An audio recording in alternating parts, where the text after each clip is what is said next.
Hello, and welcome to In Focus. For 2 months now, Ukrainian drones have worked the Russian rear every night, and the results are showing up at the pump. 3-kilometer queues in Sochi, 7 of Russia's 10 largest logistics hubs are out of action.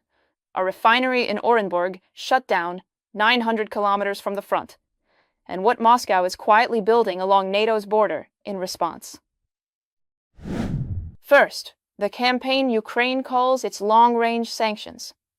Every night for 2 months, drones have been hitting what keeps the Russian army moving: fuel, warehouses, defense plants. 16 regions now report fuel shortages. Resort towns are closing up. The Kremlin's problem is that all of these targets are legal, and all of them are reachable.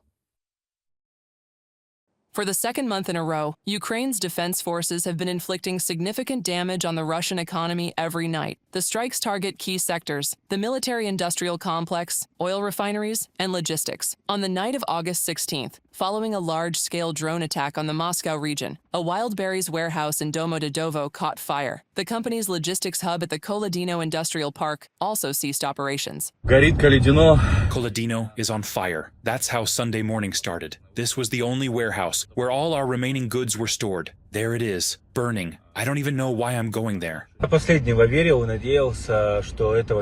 the very last moment, I believed this wouldn't happen, that at least one warehouse would survive. Unfortunately, Koledino is gone.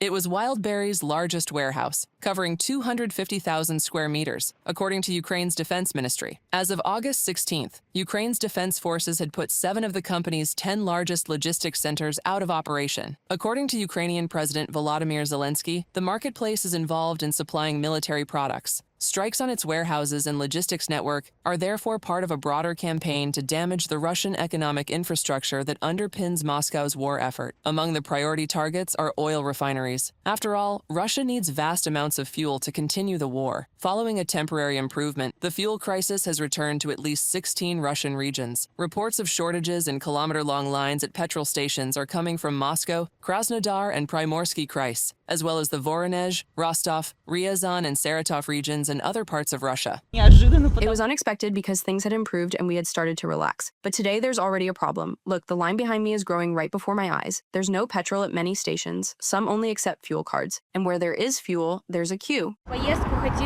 We're trying to fill up before a trip. This is already the second petrol station. There was absolutely nothing at the first one. This one seems to have fuel, but there's a queue. We've already spent an hour trying to fill up. One of the most painful blows for Russia came on August 11th, when the Orsk oil refinery in the Orenburg region was hit. According to Reuters, the refinery halted processing after the attack. Its capacity is around 115,000 barrels per day, and experts say repairs to some of the damaged units could take a considerable amount of time. Almost simultaneously, oil refining facilities in Tatarstan and Bashkortostan were hit. On August 10th, the strike targeted the Tenneco complex in Nizhnekamsk. On August 13th, a fire was reported at the major Gazprom Neftekhim Salavat complex. The result is a major disruption to oil refining, and consequently, a large-scale fuel shortage. In Sochi, for example, Russians report waiting up to 8 hours for petrol, even at night. Sochi, midnight. The queue is 3 kilometers long just to get to the petrol station, and all the pumps have broken down as well. The fuel crisis is also hitting the resort industry. For Sochi and especially Anapa, Gelendzhik, and occupied Crimea, this has become a significant factor. It creates a vicious cycle. Refinery disruptions lead to fuel shortages, which affect road tourism, meaning fewer visitors for the resort industry. And that in turn means lower tax revenues and rental income. I'm walking through Adler along the main street and everything is closed. There used to be a cafe here. Now the premises are up for rent. Another place is closed, here too, for rent. There's a sign saying the shop is closing. Guys, we're in the area of Tsvetokhnaya Street. Look, these retail units are being vacated. 1, 2, 3, 4, 5, and 6 further down. I used to come here and buy sweets. Businesses are closing. Closures of private businesses on such a scale also weigh on the economy. The government collects less tax revenue, meaning the budget deficit grows. All of this affects Russia's ability to continue financing the war. And to further undermine the Kremlin's military potential, Ukraine's defense forces successfully targeted one of the key enterprises within Russia's Roscosmos Space Corporation, the Progress Center, which is involved, among other things, in producing electronics for military purposes. It was located in the Samara region, around 900 kilometers from the Ukrainian border. Все, что мы делаем в отношении... Everything we do against Russian military facilities or against infrastructure that in one way or another strengthens the Russian army constitutes legitimate military targets. And, secondly, these operations are being carried out precisely to force Russia and Putin personally to sit down at the negotiating table. President Volodymyr Zelensky said Ukraine would continue expanding its strategic operation aimed at disrupting Russia's southern logistics and would further intensify long-range strikes and operations against Russian military logistics, reported by Natalia Husak, UATV News. The Telegraph reports Russia has built 10 secret drone bases near its western border, each able to hold 1,000 aircraft, putting NATO territory within range. A Spanish jet already shot one drone down over Romania this month. Europe's answer increasingly starts with a question for Kyiv. How do you do it?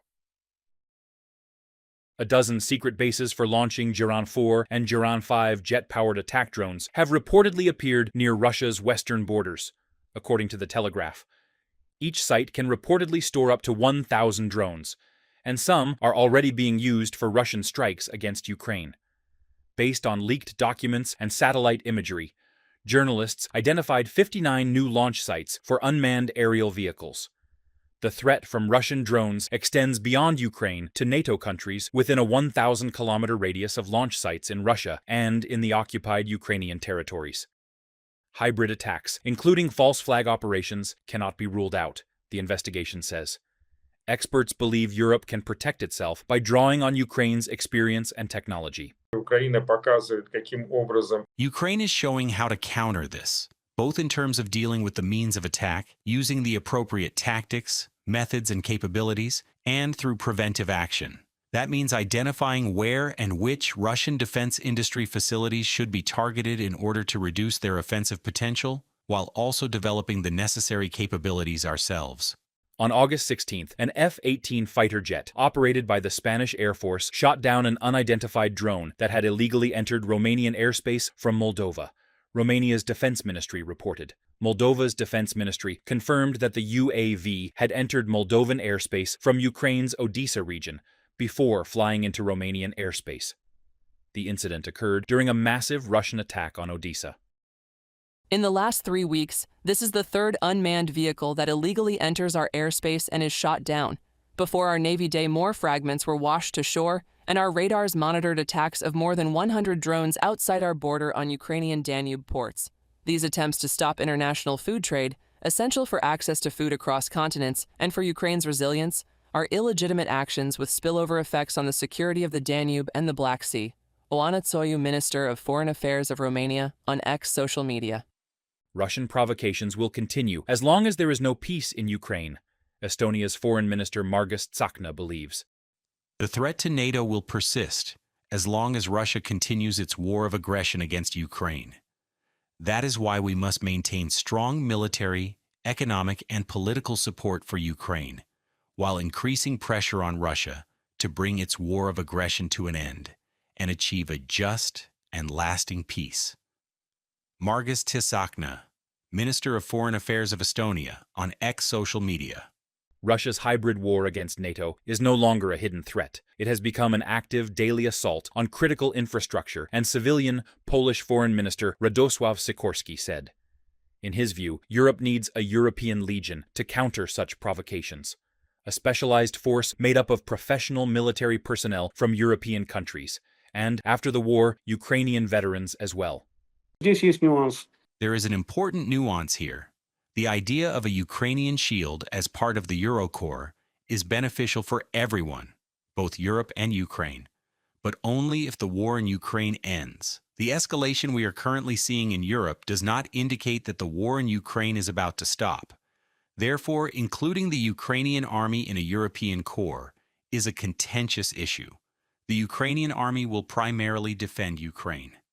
And if aggression against Europe occurs, the war in Ukraine will most likely not yet be over. Sikorski stresses that the proposal is not about creating an alternative to NATO, but rather represents a logical continuation of European defense policy.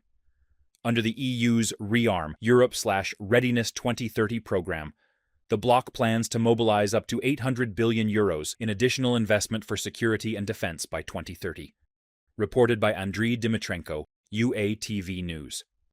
Russia is burning through refineries it cannot repair quickly and warehouses it cannot replace, while Europe puts 800 billion euros behind its own rearmament. Putin wanted a war the West would not pay attention to. He got the opposite. Thank you for watching In Focus. If you enjoyed this episode, then make sure to like this video and subscribe to our channel. We'll see you in the next one.